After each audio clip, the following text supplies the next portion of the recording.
Hello, everybody. Hello. We continue on with the next part in Weekly Shonen Jump, and this is Toriko, and this is Gourmet 239, titled Absolute Annihilation. And so, what happened in this chapter was basically Toriko got tore up from the floor up. He got messed up, and it was nasty. I mean, man, he was on the verge of death. Komatsu swung his kitchen knife, stepped in to save his partner. Um, Starjun uses some flames and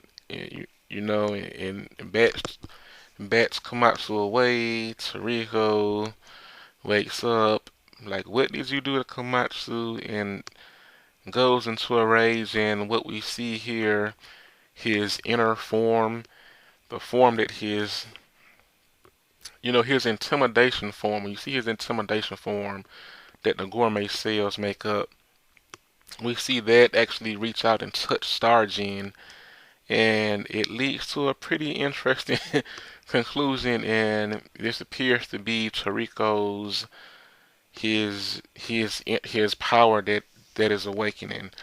So let's go ahead and let's jump into it. And it starts off with Toriko's right. His leg is gone above the knee. It's like he only has like half of his thigh on his right side. And Starjun noted that, Toriko, you weren't the only one imagining how things would go. And he's like, now it's my turn. And obviously Komatsu is extremely worried, and he's like, Toriko, please get away. And you see there that Starjun uses a burner punch to Toriko's abdomen and takes a chunk of it out. And obviously Toriko's in a lot of pain. He counters with a 70-fold nail, and at the same time, Starjun does a spear fire, which just takes that. It takes his hand away and most of the arm. So it's basically he just has the shoulder on his upper left end, and he goes in for a leg. But before he can even say what kind of attack, Starjun does a fire shield, and it's called Fire Shield Bone Fry. And and he goes on to, and he uses his elbow as well with that fire shield, and he does a burner shot, some multiple attacks, and if you're looking at Toriko, you see him. He's lying on the ground, basically with just one leg and one arm, and he's just in such horrible condition. And Starjun is like, it looks like this is the end of the line, Toriko. And he's already passed out. And what you see there's a wave that comes across the ground, and there's a pretty good size, cut into the ground, and that was Komatsu. Obviously, he is terrified out of his mind, extremely frightened, and he's like, "Fight me, Starjun." You know, obviously he doesn't want his combo partner Toriko to die, because he wants to cook all of the delicious foods for him, and he can't do that if Toriko is dead. So, and what we hear Starjun noting that you and I would make good partners. He's like, boy. And then it goes on to say, that blade of yours never ceases to fascinate me, but that kitchen knife isn't for cutting people. And he extends his right arm, and it's all in flames. And he swipes it at Komatsu, and Komatsu's like, hot, hot, hot. And, what we have there, and we see a hand on the back of Starjun. And then Starjun's like, just sit tight. I'll be done soon. And then he notices the hand. And at first, the very first time I saw this, I was like, well, was he talking about Toriko, or is he expecting somebody else there? It's like, well, and I was thinking perhaps that I was thinking perhaps that maybe Joe was there and he was, and because it's the way he said it, like just sit tight, I'll be done soon. Because obviously, it's very hard for Toriko to get up right about now at this very moment.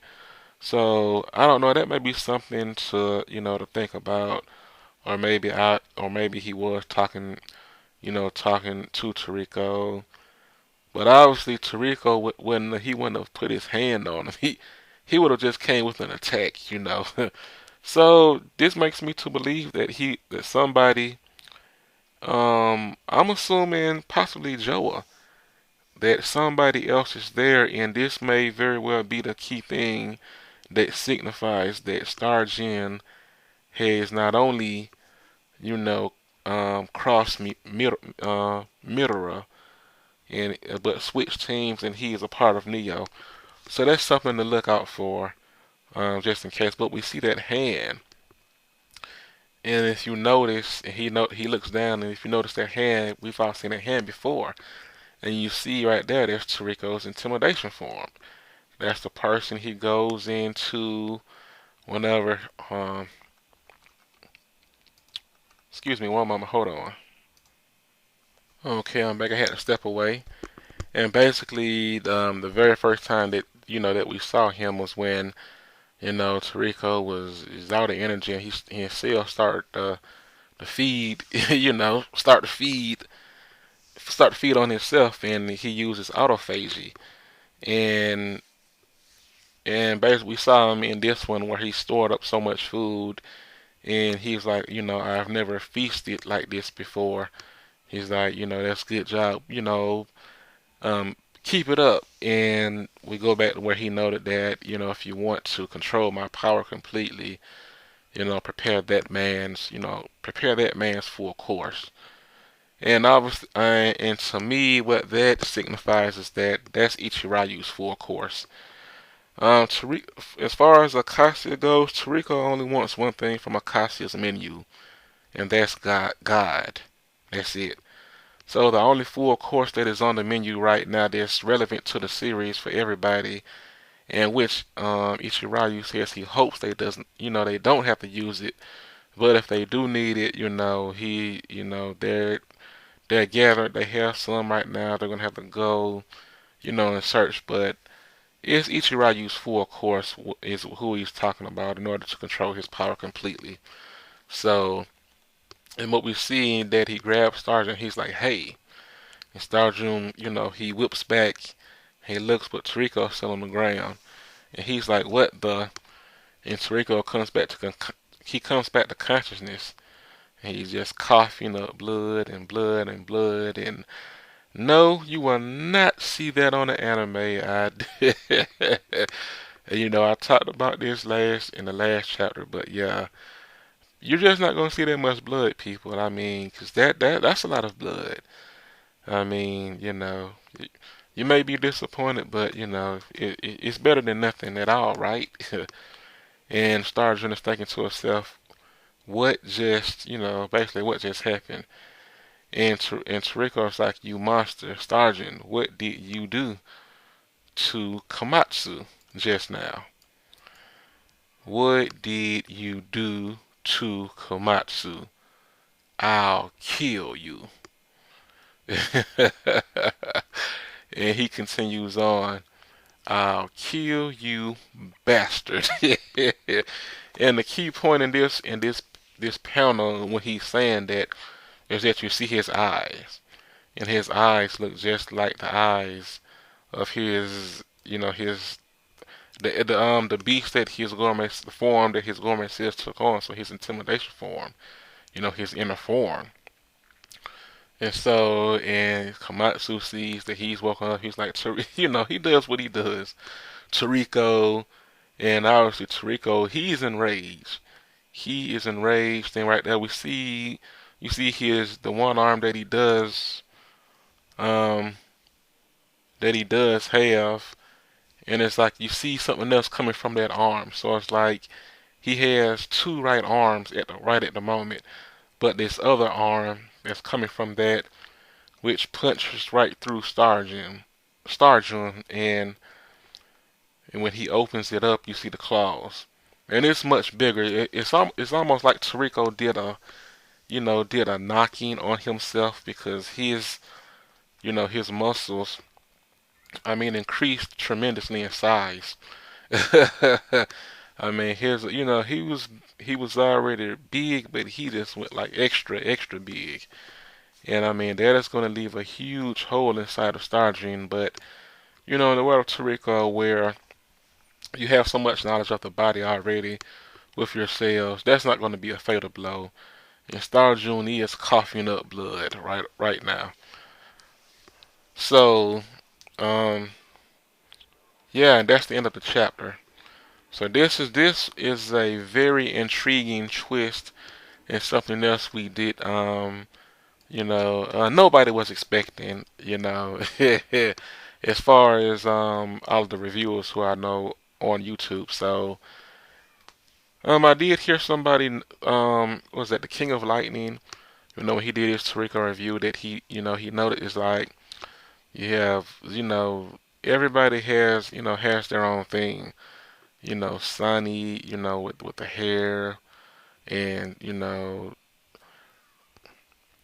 you look at Coco with the poison, and Zebra with his voice. But Toriko always, he just always used. It's basically hand to hand. They all have their moves on it, but he doesn't have like a It's like if you look at like his, and we still don't know what that move was that Coco did. I mean that Sunny, yeah, that Coco did, but it's like if this is going to be Toriko's thing with like his appetite energy, that he takes on a form of his intimidation form.